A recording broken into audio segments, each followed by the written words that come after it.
कहानी की शुरुआत एक घने जंगल से होती है जहां एक परिवार कार में घूमने निकला होता है। सब कुछ ठीक चल रहा था, लेकिन तभी अचानक सड़क पर एक हिरण आ जाता है। उसे बचाने की कोशिश में ड्राइवर कार से नियंत्रण खो देता है और भयानक एक्सीडेंट हो जाता है। इस हादसे में पीट के माता पिता की मौत हो जाती है, जबकि छोटा सा पीट अकेला जिंदा बच जाता है। डरा हुआ पीट रोते हुए अपनी पसंदीदा कहानियों की किताब बैग में रखता है और कार से दूर जंगल की ओर चल पड़ता है। तभी झाड़ियों में हलचल होती है और भेड़ियों का एक झुंड उसका पीछा करने लगता है। जैसे ही वे उसे पकड़ने वाले होते हैं, एक विशाल ड्रैगन आकर भेड़ियों को भगा देता है और पीट की जान बचा लेता है। डरते हुए पीट पूछता है, क्या तुम मुझे खा जाओगे? लेकिन ड्रैगन प्यार से उसका बैग उसकी ओर बढ़ा देता है। तभी पीट समझ जाता है कि वह उसका दुश्मन नहीं है। दोनों जल्द ही अच्छे दोस्त बन जाते हैं और पीट उसका नाम इलियट रख देता है। इसके बाद इलियट उसे जंगल की गहराइयों में अपने साथ ले जाता है। 6 साल बाद कहानी उसी जंगल के पास बसे एक छोटे शहर में पहुंचती है। वहां मीचम नाम का एक बुजुर्ग बच्चों को ड्रैगन की कहानियां सुना रहा होता है। वह दावा करता है कि उसने खुद ड्रैगन देखा है, लेकिन कोई उसकी बात पर विश्वास नहीं करता। तभी उसकी बेटी ग्रेस, जो जंगल की फॉरेस्ट रेंजर है, वहां आती है। वह भी अपने पिता की बात को सिर्फ कहानी मानती है। इस पर मीचम मुस्कुराकर कहते हैं, सिर्फ इसलिए कि तुमने किसी चीज को नहीं देखा, इसका मतलब यह नहीं कि वह सच नहीं है। दूसरी तरफ पीट अब भी इलियट के साथ जंगल में रह रहा होता है। दोनों पूरे दिन साथ खेलते हैं। इलियट के पास एक खास शक्ति है, वह जब चाहे पूरी तरह गायब हो सकता है, इसलिए आज तक कोई उसे नहीं देख पाया। एक दिन गुफा लौटते समय इलियट को किसी की आहट सुनाई देती है तो वह तुरंत गायब हो जाता है। पीट चुपके से उस इंसान के पीछे जाता है। वह ग्रेस होती है, जो पेड़ों पर निशान लगा रही थी। पीट की नजर उसके कंपास पर पड़ती है और मौका मिलते ही वह उसे उठाकर अपनी गुफा में लौट आता है। रात को वह अपनी पुरानी कहानी की किताब पढ़ता है और फिर इलियट के साथ सो जाता है। अगली सुबह जंगल में अजीब आवाजें सुनकर पीट की आंख खुलती है। इलियट अभी सो रहा था, इसलिए पीट अकेला ही देखने निकल जाता है। वह देखता है कि गैविन नाम का एक आदमी उन पेड़ों को काट रहा है जिन्हें काटने की इजाजत नहीं थी। तभी ग्रेस अपने पति जैक के साथ वहां पहुंचती है और गैविन को रोकती है। गैविन जैक का छोटा भाई है, लेकिन वह नियमों को नहीं मानता। उसी समय जैक और ग्रेस की छोटी बेटी नताली की नजर पीट पर पड़ती है और वह चुपके से उसके पीछे जंगल में चली जाती है। पीट छुपने के लिए एक पेड़ पर चढ़ जाता है। नताली भी उसके पीछे चढ़ने की कोशिश करती है, लेकिन उसका हाथ छूट जाता है और वह एक डाल से लटक जाती है। पीट उसकी मदद के लिए तुरंत नीचे आता है, पर दोनों जमीन पर गिर जाते हैं। नताली को थोड़ी चोट आती है, लेकिन वह ठीक थी। दोनों एक दूसरे को अपना नाम बताते हैं। तभी नताली को ढूंढते हुए बड़े लोग वहां पहुंच जाते हैं। नताली बताती है कि वह पीट का पीछा कर रही थी। ग्रेस पीट को देखकर हैरान रह जाती है। 6 साल जंगल में रहने की वजह से वह बिल्कुल जंगली जैसा दिख रहा था। ग्रेस उससे प्यार से पूछती है कि वह कौन है और उसके माता पिता कहाँ हैं। तभी उसकी नजर पीट के गले में लटके कंपास पर पड़ती है। जैसे ही ग्रेस कंपास लेने के लिए आगे बढ़ती है, पीट घबराकर भागने लगता है, लेकिन गैविन उसे पकड़ लेता है। पीट पेड़ से गिरकर बेहोश हो जाता है। जैसे ही पीट को चोट लगती है, इलियट को एहसास हो जाता है कि उसका दोस्त खतरे में है और वह तुरंत उसे ढूंढने निकलता है। ग्रेस पीट को अस्पताल ले जाती है, जबकि इलियट पीट की खुशबू का पीछा करते हुए गैविन और उसके आदमियों तक पहुंच जाता है। गुस्से में इलियट उनके सामने एक बहुत बड़ा पेड़ गिरा देता है। गैविन को समझ आ जाता है कि जंगल में कोई बहुत बड़ा जीव छुपा है और वह उसका शिकार करने का फैसला करता है। अस्पताल में जब पीट को होश आता है तो वह खुद को बेड पर पाकर घबरा जाता है। डॉक्टर ग्रेस को बताता है कि पीट अब ठीक है। पुलिस ग्रेस को बताती है कि जब तक पीट के परिवार का पता नहीं चलता,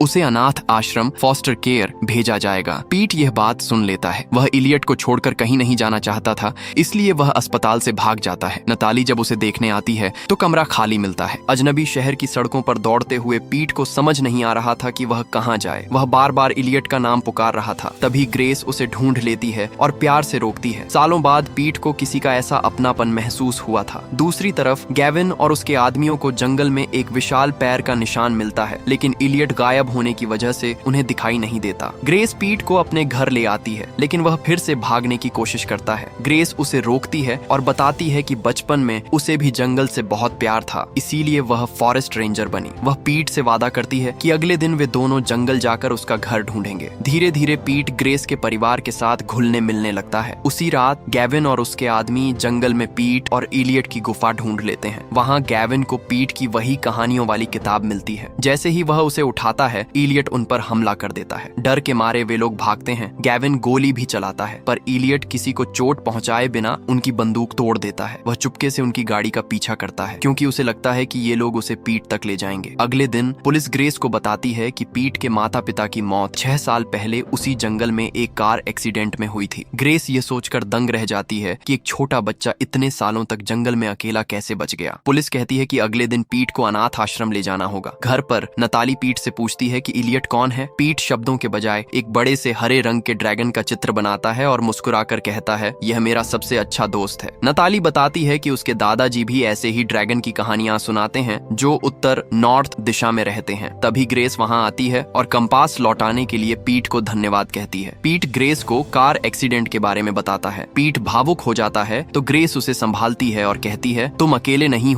पीट मुस्कुराकर कहता है, मुझे पता है क्योंकि मेरे पास इलियट है। जब वह ग्रेस को ड्रैगन का चित्र दिखाता है तो ग्रेस चौंक जाती है। पीट वादा करता है कि कल वह उसे इलियट से मिलवाएगा। दूसरी तरफ गैविन अपने भाई जैक से ड्रैगन को पकड़ने के लिए मदद मांगता है, पर जैक उसकी बात पर यकीन नहीं करता। ग्रेस उनकी बातें सुन लेती है और अब उसे भी यकीन होने लगता है कि ड्रैगन सचमुच है। उसी रात इलियट ग्रेस का घर ढूंढ लेता है। खिड़की से वह देखता है कि पीट नए परिवार के साथ बहुत खुश है और हंस रहा है। यह देखकर इलियट उदास हो जाता है। उसे लगता है कि पीट की जिंदगी में अब उसकी जगह किसी और ने ले ली है। दिल टूटने के बाद इलियट अकेला अपनी गुफा में लौट जाता है। अगले दिन ग्रेस अपने पिता मीचम को पीट का बनाया हुआ चित्र दिखाती है। वह बिल्कुल वैसा ही था जैसा मीचम ने सालों पहले देखा था। मीचम बताते हैं कि कैसे सालों पहले ड्रैगन उनके सामने आया था, लेकिन उसने उन पर हमला नहीं किया बल्कि सिर्फ प्यार से देखा था। ग्रेस हैरान थी कि उसने इतने सालों में ड्रैगन क्यों नहीं देखा। तो मीचम कहते हैं, तुमने पीट को भी तो कभी नहीं देखा था, जबकि वह भी वहीं था। अगले दिन ग्रेस पीट और नताली को लेकर अनाथ आश्रम जाने के बजाय जंगल में मीचम के साथ निकल जाती है। पीट उन्हें अपने छुपे हुए ट्री हाउस, पेड़ पर बने घर और गुफा के पास ले जाता है। जब पीट इलियट को आवाज देता है तो विशाल ड्रैगन बाहर आता है। ग्रेस, नताली और मीचम उसे देखकर हैरान रह जाते हैं, लेकिन यह खुशी ज्यादा देर नहीं टिकती। गैविन और उसके शिकारी वहां पहुंच जाते हैं और इलियट पर रस्सियां डाल देते हैं। पीट अपने दोस्त को बचाने की कोशिश करता है, पर शिकारी इलियट को बेहोशी का इंजेक्शन दे देते हैं। इलियट कमजोर होकर गिर जाता है और वे उसे पकड़कर एक बड़े गोदाम, वेयर हाउस में ले जाते हैं। गैविन उस ड्रैगन की मदद से अमीर और मशहूर होना चाहता था। पीट का दिल टूट जाता है। वह रोते हुए सबसे इलियट को छोड़ने की भीख मांगता है। नताली और पीट चुपके से एक पाइप के रास्ते गोदाम के अंदर जाते हैं। वे इलियट को आजाद करने की कोशिश करते हैं, लेकिन वह इंजेक्शन के असर की वजह से उड़ नहीं पा रहा था। तभी ग्रेस और मीचम वहां पहुंचते हैं